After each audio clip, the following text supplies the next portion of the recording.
जी, जो second part lecture के हम स्टार्ट कर रहे हैं, इसके अंदर हमने प्रैक्टिस देखनी है। प्रैक्टिस क्या क्या चीज़ें हैं, जैसे कि हमने फाइनल अकाउंट्स के अंदर पढ़ा था, उसके अंदर एक सोल प्रोप्राइटर्स के लास्ट लेक्चर के प्रीवियस क्लास के अंदर, तो उसमें ये था कि हम हर चीज़ों को कैलकुलेट कर रहे थे। हमने उसके लिए रीएडजस्टमेंट भी कैलकुलेट की। फाइनल अकाउंट्स के अंदर हमने एडजस्टमेंट एंट्रीज की भी पास किया, ऐसा कुछ रिकॉर्ड किया। यहाँ पे ऐसा कुछ नहीं होगा, सिंपली आपको अमाउंट्स दी होंगी, आपने पुट करते जाना है, ठीक है।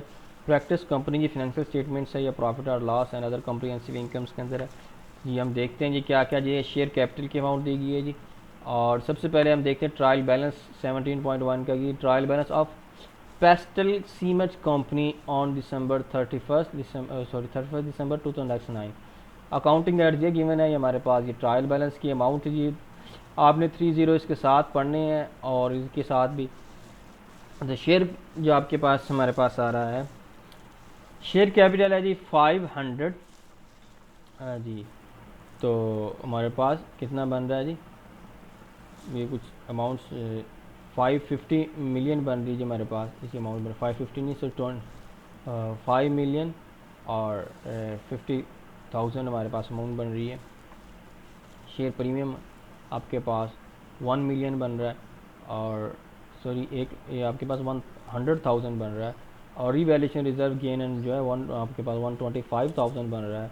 और रिटेन अर्निंग्स जो हमारे पास हैं जी, सॉरी ये जो मैं पहले अमाउंट्स पढ़ के गया हूँ 5 मिलियन फिर यहाँ 50,000 ऐसा नहीं है, बल्कि ये हमारे पास बन रहा है 550,000।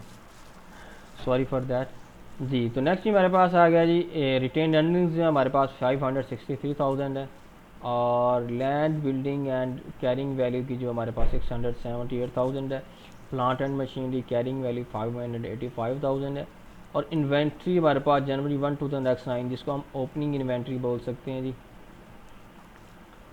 और हमारे पास 900 जो जी कितने 120 जो आपके पास हैं जी, कितने की जी 120,000 की। और परचेजेज आपके पास और सेल्स रेवेन्यू हमारे पास 925,000 का है। परचेजेज 512,000 की है। एडमिनिस्ट्रेटिव एक्सपेंसेस 102,000 का है। मार्केटिंग एक्सपेंसेस 165,000 है। फाइनेंशियल एक्सपेंसेस 42,000 है। और ट्रेड रिसीवेबल्स आपके पास 300,000 है। और ट्रेड पेबल्स आपके पास आ रहे हैं जी 45,000। और टोटल आपकी अमाउंट बन रही है जी हमारे पास, सॉरी ट्रेड पेबल्स आपके हैं 286,000। कैश बैलेंस आपके पास है जी ये वाला 45,000। और 200 ये हमारे पास 2549,000 यानी हमारे पास बन रहे हैं। तो 2,549,000 की अमाउंट हमारे पास बनी है इसकी टोटल। तो चलें इसको देखते हैं जी। हमारे पूछा क्या आएगा जी, इन्वेंट्री एट दिसंबर 2009 अमाउंटेड 235,000, यानी कि हमारे पास क्लोजिंग इन्वेंट्री ये गिवन है। और create provision for tax expenses for the year हमारे पास 62,000 है जी हमारे पास, ये टैक्स के लिए आएगा। और the revaluation reserve relates to the land was revalue during the year. Prepare हमने क्या करना है जी, एंडेड 31 दिसंबर 2009 को स्टेटमेंट ऑफ प्रॉफिट और लॉस और अदर कॉम्प्रिहेंसिव इनकम यहाँ से बनानी है। तो चलते हैं जी, इसके लिए वही परफार्मा जो आपने हमने पढ़ा है कि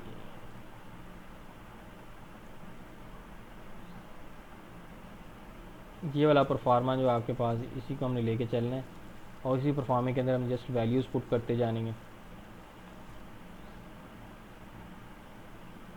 सेल्स रेवेन्यू जो हमारे पास कितना है जी 925 मिलियन है। और कॉस्ट ऑफ गुड सोल्ड ये जैसा कि हम पहले पढ़ चुके हैं, हमने फाइंड आउट करना होता है, जिसमें हम ओपनिंग स्टॉक प्लस परचेजेज में से क्लोजिंग स्टॉक हम लेस करते होते थे, वैसे ही यहाँ पे ओपनिंग इन्वेंट्री है हमारे पास, उसको हमने ऐड करना है।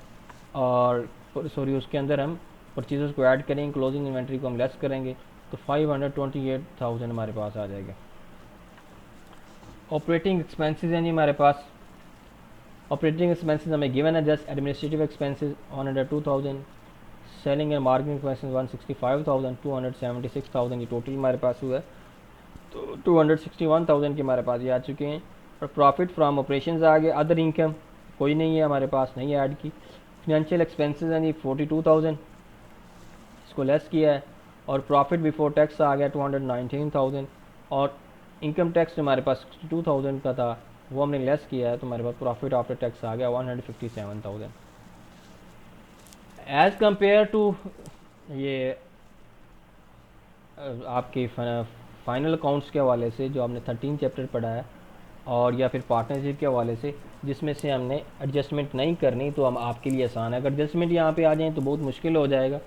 सिंपली हमने क्या है, आपको ये परफॉर्मा याद हो, आपको ये पता हो आपने कहाँ पर आप वैल्यू पुट करनी है, सिंपली आप पुट करते जाएंगे तो आप इस क्वेश्चन को सॉल्व कर लेंगे। जी, statement of other comprehensive income आ गया जी, प्रॉफिट आफ्टर टैक्स आ गया जी, 157 आ गया आपके पास मिलियन है। Gain on revaluation of property plan and equipment 125,000 आपके पास आ चुका है। और कोई और कुछ भी अमाउंट्स के अंदर कोई 0 चल रही है जी, फॉरेन एक्सचेंज के ऊपर या कैश फ्लो में जितना हमारे पास है, या remeasurement of investment in equity, इस पर भी कुछ नहीं है। 283,000 हमारे पास टोटल वैल्यू आ रही है इसकी।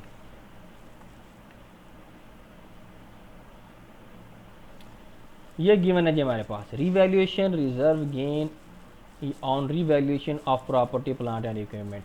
जैसा कि हम ये पढ़ चुके हैं, ये आपके पास रिवैल्यूएशन वाला जो गेन या रिजर्व है, ये हम अदर कॉम्प्रिहेंसिव इनकम स्टेटमेंट के अंदर लेके जाएंगे। प्रॉफिट एंड लॉस के अंदर हम, या इनकम स्टेटमेंट के अंदर हम इसको डायरेक्टली शामिल नहीं करेंगे। बेसिकली क्या चीज़ है, अनरियलाइज प्रॉफिट है, अनरियलाइज गेन है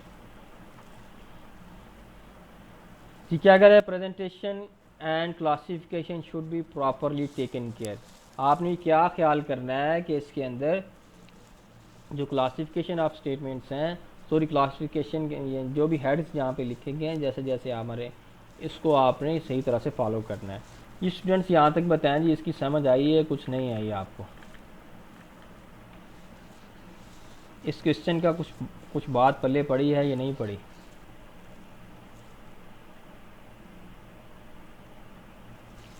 जी प्लीज़ कुछ रिस्पॉन्ड करें ज़रा।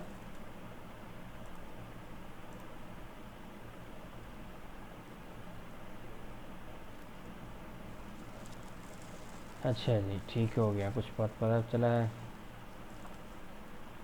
नेक्स्ट इसी तरह से हम आगे मूव करते हैं जी। तो आगे हमारे पास क्या आ रहा है जी, स्टेटमेंट ऑफ जी आ रही है जी हमारे पास चेंजेस इन इक्विटी, हमने और कंपनी की फाइनेंशियल स्टेटमेंट्स बनानी है जी। तो चलते हैं जी, हमारे पास दिया गया जी पैसल कंपनी की भी हमारे पास भी वही दी गई अमाउंट्स, वही सेम अमाउंट्स हैं, वही सब चीज़ें हैं, लेकिन हमने अब क्या करना है जी, इसके अंदर से हमने इसके अंदर से बनाना है, जो बैलेंस शीट है वो बनानी है, और उसके अंदर से तो पैसल कंपनी की हमारे पास सबसे पहले statement of changes in equity आ गई है। तो अब पहले हम चलते हैं इसकी तरफ, पैसल company statement of financial position balance sheet की तरफ एज एट 30 दिसंबर। नॉन करंट एसेट गिवन है जी हमारे पास, फिक्स्ड एसेट में सबसे पहले लैंड एंड बिल्डिंग आ जाएगी, और हमारे पास वैल्यूज़ गिवन है, सिंपली हमने वहाँ से उठा के यहाँ पुट कर देनी है। और टोटल नॉन करंट एसेट हमारे पास 1,263,000 के आ गए हैं। करंट एसेट में इन्वेंट्रीज़ आ जाएंगी, इन्वेंट्रीज़ में आपने वो इन्वेंट्रीज़ लिखनी है जो क्लोजिंग स्टॉक वाले हैं, जो आपको बाद में बताया गया। ट्रेड रिसीवेबल्स है वो आपने पुट करनी है, कैश एंड बैंक बैलेंसेज आपके 45,000 जो है वो आपने पुट करना है यहाँ पे।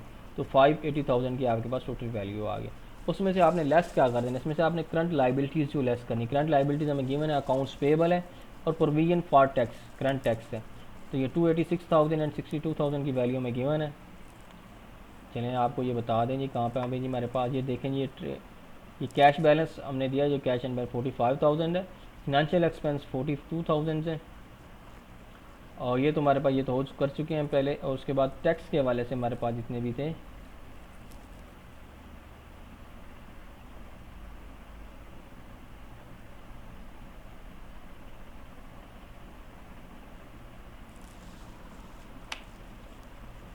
जी ये दिया गया जी create provision for tax expenses, ये हमने एक टैक्स के लिए यहाँ से हमने वैल्यू ली है, और क्लोजिंग स्टॉक यानी इन्वेंट्री के लिए हमने यहाँ से वैल्यू, ये वैल्यू पिक ये, तो ये हमने पुट की हुई है यहाँ पे। और इसी तरह से हमारे पास अकाउंट्स पेबल के लिए हमने कौन सी, ये अकाउंट्स पेबल इस क्वेश्चन के अंदर हमें गिवन है, ये 286,000, ये ट्रेड पेबल, ये हमने यहाँ से उठाए हैं, अकाउंट्स पेबल या ट्रेड पेबल। तो 5, तो इस तरह से हमारे पास 232,000 का जब वर्किंग कैपिटल आ चुका है। मतलब ये है कि हमारे पास इतनी अमाउंट के एसेट्स जो हैं हमारी लाइबिलिटी से ज़्यादा हैं, जो हम वर्किंग कैपिटल के तौर पे यूज़ कर सकते हैं। Capital employed non current asset plus working capital की वैल्यू हमारे पास आ गई 1,495,000। और इसी तरह से हमारे पास जो दूसरे सोर्सेज हैं उनकी भी वैल्यू इसी के इक्वल आनी चाहिए, ऑन इक्विटी और लॉन्ग टर्म लाइबिलिटीज़ की। फाइनेंशियल सोर्सेज या क्लेम्स जो हैं, ऑनर इक्विटी हमारे पास ordinary share capital common stock जो गिवन है वो 550 मिलियन है, शेयर प्रीमियम 100 मिलियन है और रिवैल्यूएशन रिजर्व 125 मिलियन है, रिटेन्ड अर्निंग्स 720 मिलियन है। हमारे पास ये 1,495,000 की वैल्यू आ चुकी है। तो इसकी हम वैल्यू ज़रा देख रहे हैं, क्या वैल्यूज़ यही गिवन है। शेयर कैपिटल 550 है जी, शेयर प्रीमियम 100 है और रिवैल्यूएशन रिजर्व आपके पास 125,000 है और रिवैल्यूएशन रिजर्व तो इसके अंदर, और रिटेन्ड अर्निंग्स 563 हमारे पास आ रही हैं। और इसके अलावा कुछ गिवन है जी हमारे पास जी नहीं है जी। तो ज़रा हम पहले स्टेटमेंट ऑफ चेंज इक्विटी की तरफ चलते हैं। शेयर कैपिटल हमें गिवन था 550 का, हमने पुट कर दिया है। शेयर प्रीमियम भी आपके पास वही है और रिवैल्यूएशन रिजर्व 125 है, वो भी हमने वैसे ही पुट कर दिया है।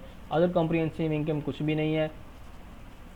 प्रॉफिट्स हमारे पास या रिटेन्ड अर्निंग्स जो हमने 157 जो अभी हमने यहाँ से फाइंड आउट किया है, कहाँ से जी, ये फाइंड आउट कर चुके हैं हम, ये 157 प्रॉफिट आफ्टर टैक्स, ये हमने क्या करना होगा, इस रिटेन्ड अर्निंग्स के अंदर जाके ऐड करना होगा।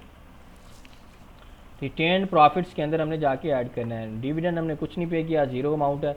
तो टोटल हमारे पास जो बैलेंसेस ओपनिंग का आ रहा है वो 1,231,000 आ रहा है और टोटल हमारे पास लास्ट पे आ रहा है 1,495,000 की अमाउंट आ रही है।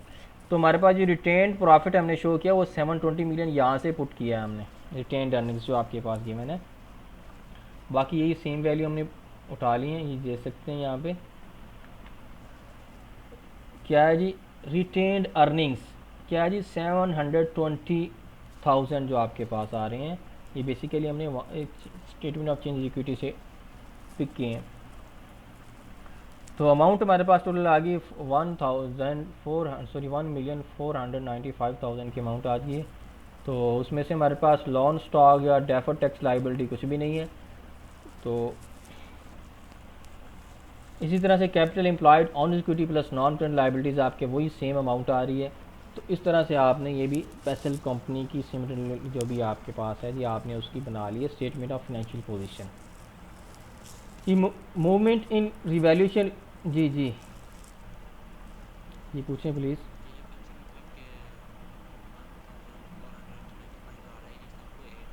जी ऐड किया हुआ जी।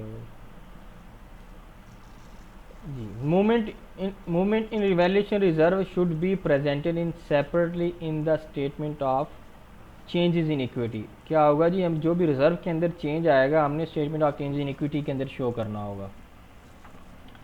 यहाँ पे आपके पास जो भी यहाँ पे चेंजेस आएगा, यानी रिवैल्यूएशन एसेट्स या कोई भी आपको यहाँ पे चेंज आ रहा है, ये हमने यहाँ पे शो करना होगा, ठीक है।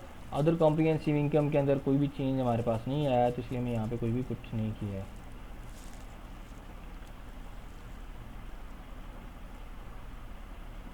जी स्टूडेंट्स, यहाँ तक कुछ समझ आई जी, आपको कुछ बात पले पड़ी है?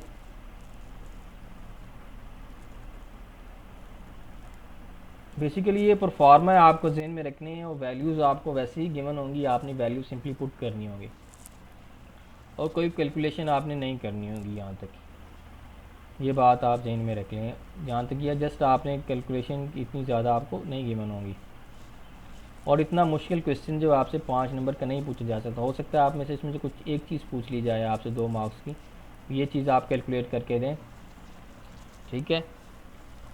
और for example other comprehensive income के हवाले से कुछ पूछा जा सकता है, ठीक है जी। रिटेन्ड अर्निंग्स आपसे पूछ ली जाए, रिटेन्ड प्रॉफिट्स आप बताएं, यहाँ पे रिटेन्ड प्रॉफिट्स कितने हैं, ये पूछे जाए। रिवैल्यूएशन रिजर्व आप टोटल करके बताएं, ये शेयर प्रीमियम आप बताएं। तो आपको ये पता होना चाहिए इसके अंदर क्या चीज़ ऐड होगी और क्या चीज़ लेस होगी। ओपनिंग बैलेंस हम ऐड करेंगे, फ्रेश शेयर इशू हम ऐड करेंगे और बोनस शेयर इसमें से लेस कर दिया जाएगा, तो आपके पास उसकी वैल्यू आ जाएगी, ठीक है। रिजर्व के अंदर ऐसा ही है, ओपनिंग बैलेंस हम के अंदर ऐड किया जाएगा कि इसको रिवैल्यूएशन ऑफ एसेट जो नया हमने किया है, और ट्रांसफर्ड अपॉन डिस्पोजल कोई हमने डिस्पोजल किया तो वो लेस हो जाएगा, तो यहाँ पे इसकी वैल्यू आपकी रिजर्व की आ जाएगी। और इसी तरह से अदर कॉम्प्रिहेंसिव इनकम को गिवन है उसका ओपनिंग बैलेंस, तो उसके अंदर हम ये चीज़ें, तो हमारे पास जो आ रहा होगा आप for the year after tax हमारे पास अदर इनकम जो आएगी वो हम यहाँ पे ऐड करेंगे। इसी तरह से रिटेन्ड अर्निंग्स है, रिटेन्ड अर्निंग्स में ओपनिंग बैलेंस हमारे पास के अंदर हम जो भी बैलेंस है हमारे पास ट्रांसफ़र ऑन डिस्पोजल है वो हम ऐड करेंगे। यानी कि कुछ हमने एसेट सेल आउट किया है, उसके अंदर से जो हमें गेन हुआ है वो ऐड किया जाएगा। फॉर द आफ्टर टैक्स जो हमारे पास वो उसको हम करेंगे, और डिविडेंड जो हमने पे किया है या बोनस शेयर जितने भी हमने इसके ऊपर दिए हैं, वो जो प्रॉफिट वो था वो दिया है तो वो हम लेस करेंगे। तो इस तरह से हम इसको फाइंड आउट कर सकते हैं। जी स्टूडेंट्स, जी बताएं जी कितनी की समझ आई है आपको इस लेसन की, इस चैप्टर की कितने की परसेंट समझ आई है?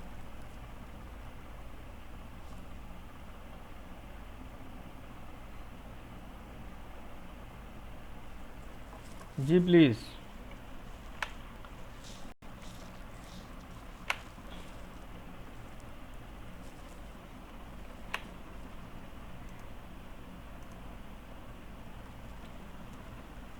जी उमैर जी, जी जी सर आ गई समझ जी, बड़ी कंप्लीट समझ आ गई है, थोड़ी बहुत आई है जी?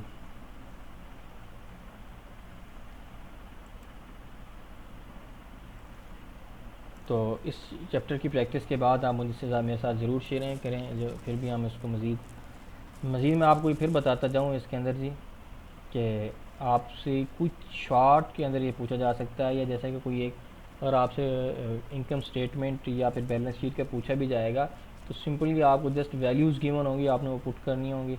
और ऐसा क्वेश्चन मेरा नहीं ख्याल आपसे कोई इतना आसान पूछा जाए। तो कोई बीच में से कुछ चीज़ें आपको कैलकुलेट करने के लिए कहा जा सकता है, ये चीज़ कैलकुलेट करके दें, हमें फिक्स्ड एसेट कैलकुलेट करके दें, नॉन करंट एसेट जो है हमारे पास वो कैलकुलेशन बताएं कितनी आएंगे, करंट एसेट्स कितनी होंगी, लाइबिलिटीज़ कितनी होगी, वर्किंग कैपिटल कैलकुलेट करके दें। ये कैपिटल एम्प्लॉयड जैसा कि हमारे पास ये है, वो नॉन करंट एसेट्स और आपको वो दे दिए जाएँ, करंट एसेट्स और लाइबिलिटीज़ दे दी जाए, ये आप करके दें कैलकुलेट, और इस तरह से आपको क्वेश्चन पूछा जा सकता है। मिलते हैं फिर इंशाल्लाह नेक्स्ट क्लास में, आज के लिए इतना ही है। ओके, अल्लाह हाफिज़ स्टूडेंट्स। अभी तक आपने मेरा चैनल हाफिज़ लर्न विद हाफिज़ अब्दुल्ला अभी तक आपने सब्सक्राइब नहीं किया तो काइंडली उसको सब्सक्राइब कर लें, बेल के आइकन को प्रेस कर लें, ताकि आप जो भी नई आने वाली वीडियो है वो आपको मिल सके। और उसके साथ साथ वीडियो को लाइक करें, और अगर आपको कोई भी क्वेश्चन है तो आप कमेंट में पूछ सकते हैं, अगर किसी चीज़ की समझ नहीं आई तो भी आप बता सकते हैं, और अपनी आप सजेशंस भी दे सकते हैं। अल्लाह हाफिज़, मिलते हैं नेक्स्ट वीडियो में।